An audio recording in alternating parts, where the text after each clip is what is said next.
কীভাবে মশলা ছাড়া বিরিয়ানি তৈরি করবেন। প্রথমে একটা ডেকচির মধ্যে একটা তেল বসিয়ে দেবেন। তেলের উপর এখানে আপনার এলাচি, রং, চিনি সব কিছু বসিয়ে দেবেন। এরপর পেঁয়াজ ঢেলে দেবেন। পেঁয়াজ ঢালার পরে আপনার পেঁয়াজগুলো একটু লাল হয়ে গেলে আপনি একটু নাড়াচাড়া করবেন। পেঁয়াজগুলো একটু লাল হয়ে গেলে এখানে কয়েকটা আলু কেটে দিবেন ছোটো ছোটো করে আপনি যেভাবে দিছি।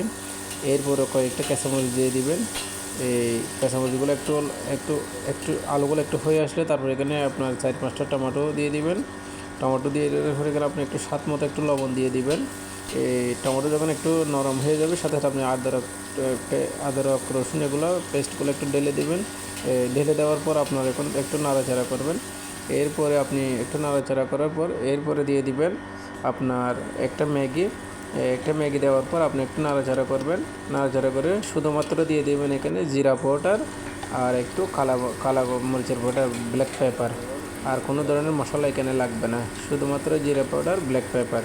এটা দেওয়ার পরে একটু ধনিয়া পাতা কুচি করে কেটে দিবেন। এরপরে আপনার এই একটু লবণ দিয়ে দিবেন স্বাদ মতো।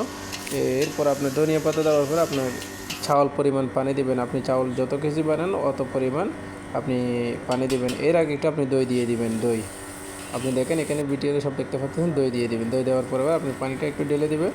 পানি যখন একটু সিদ্ধ হয়ে আসবে সাথে সাথে আপনি পানি যখন সিদ্ধ হয়ে যাবে সাথে আপনি চাউলগুলো ঢেলে দেবেন। চাউলগুলো ঢেলে দেওয়ার পরে এখন আপনি একটু চাউলগুলো একটু নেড়ে চেড়ে একটু করে আপনি ঢাকনা দিয়ে বন্ধ করে দেবেন।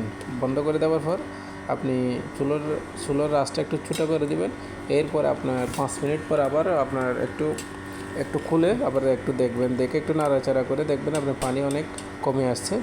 এরপরে কি আপনি একটু বন্ধ করে দিয়ে রেখে দেবেন 10 মিনিট। এখন দেখতে পাচ্ছেন চাউলটা ফ্রাই হয়ে গেছে। এরপরে 5 মিনিট বন্ধ করে আবার রেখে দেবেন। এরপর মেলাতে এভাবে ঢেলে দেবেন। তারপর আপনি এভাবে মেলাতে ঢেলে উপরে চিকেন ফ্রাই করবেন।